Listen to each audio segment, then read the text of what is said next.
Bueno, y suena muy duro cuando nos comparamos con indicadores objetivos como industria colombiana y entender que eh, hay problemas en sectores que son, por ejemplo, el sector de la confección, que era brillante en Medellín hasta la década del 90 y a nivel mundial, pues, o no mundial, digamos a nivel internacional, en algunos países adquirían nuestras telas para, por ejemplo, el ejército de Perú, el ejército de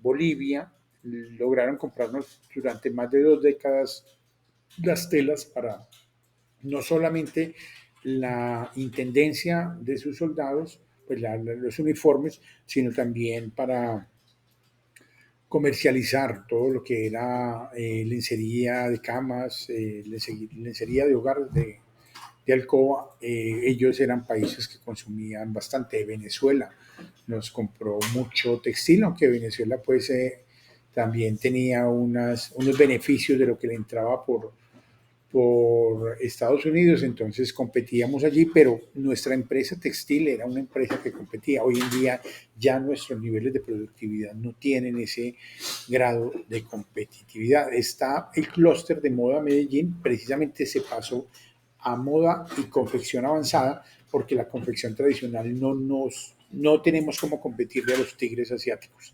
Desde la década del 90, finales de 90, ya nos dimos cuenta que estamos fuera de ese negocio de competitividad.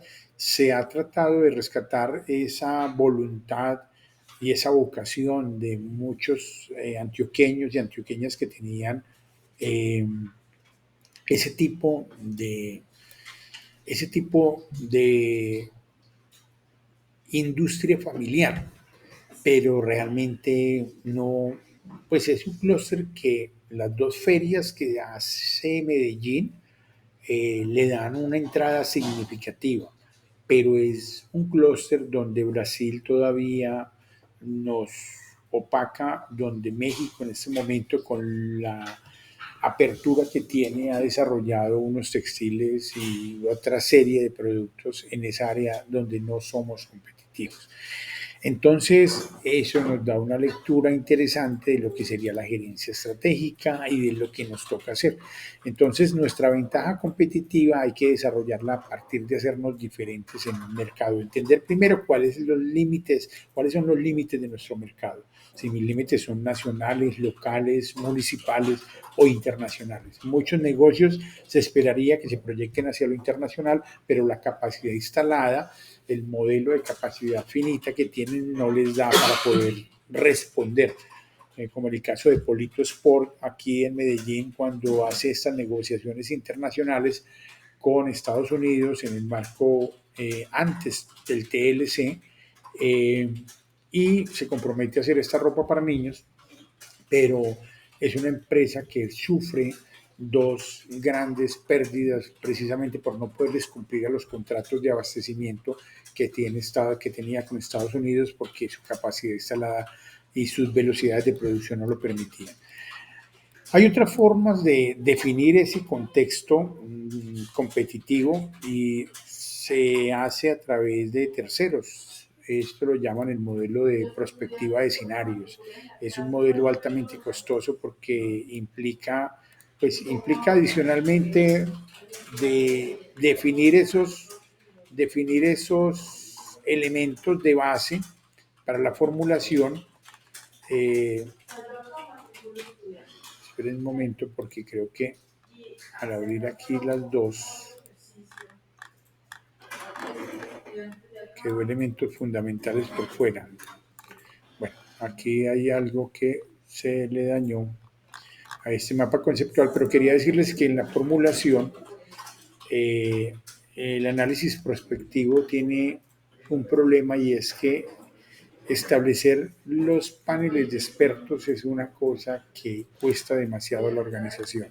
Establecer estos equipos de especialistas de negocio, producto, servicio, especialistas en economía, en mercadeo, en políticas, en tendencias y crear los equipos primarios y el equipo ampliado o los subequipos para empezar a hacer unos escenarios futuros deseables o condicionados, es un trabajo que ni siquiera algunas universidades han logrado acometer de forma integral, de forma clara. Entonces, los elementos fundamentales estaban acá. Es que creo que creo que ya sé dónde estaba la confusión, ya se arregló el cuadrito. Entonces, lo que quiero decirles es, cuando leyeron ustedes este capítulo del libro de Wellen y Hunger, entienden que la planeación estratégica está inspirada en ese análisis de lo interno y lo externo. Pero cuando nos damos cuenta en el ejercicio de la auditoría estratégica, se mezcla lo estratégico, que es el proyecto especial de volverse diferente, con la operación de la organización, y es allí donde la gerencia estratégica no se alcanza, no se desarrolla. Gerenciar estratégicamente a la organización implica sacrificar parte de ese recurso de gerencia que se utiliza para apagar incendios en el día a día en la operación. Y es parte de lo que nos está pasando, porque el gerente, vicepresidente, vicegerente, subgerentes, etcétera, de acuerdo a la forma de arquitectura organizacional, están atendiendo el día a día. Muy pocas veces les queda a ellos tiempo para la gerencia estratégica de la organización. Entonces vamos a entrar al capítulo número 2, donde nos muestra el papel del gobierno corporativo. Y quiero que entiendan que acá empieza a deslindarse ese papel de que el presidente, el gerente general, es la cúspide y la alta gerencia. Aquí en este capítulo vamos a entender un poco mejor cómo es el esquema de toma de decisiones estratégicas en la organización. Arrancamos con el mismo esquema que nos ofrecieron anteriormente, pero acá nos van a dar un discurso diferente. Y quiero que este discurso lo analicen también con esa óptica de contadores públicos que entienden que aquí hay una cantidad de normas surgidas a partir de los riesgos de la información contable y de los riesgos de decisión en las juntas directivas. Entonces, espero que este capítulo lo disfruten bastante. Vamos a entender el papel de la junta directiva y por qué como contadores públicos ustedes van a influir tanto en la estrategia, porque a ustedes no les va a tocar hacer la gerencia estratégica ni formular la planeación estratégica. Más es estar en diálogo con esta alta gerencia para acompañar. Este gobierno corporativo necesita al oído un contador con capacidad, no solamente de comprender la contabilidad como un registro del hecho económico, sino la contabilidad como un mecanismo para leer el futuro de la organización, para leer oportunidades en el entorno financiero, contable y operativo.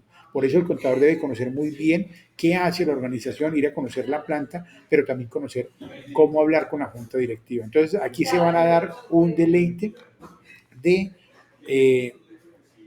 esto, por favor, esto, y me lo van a comparar con Colombia. En este momento el mapa conceptual es solamente del capítulo número 2 de Wellen y Hunger. Listo, pero ojo, énfasis a miembros de la junta directiva, por qué, y me leen muy bien qué pasa cuando hay ciertos miembros que son muy de dentro de la organización. ¿Qué es lo que le pasa a la organización? Listo, por favor disfruten este capítulo y vamos un poco desarrollando esa lectura crítica, porque tenemos que desconfiar mucho del discurso exacto de la gerencia estratégica. La gerencia estratégica no es una disciplina exacta.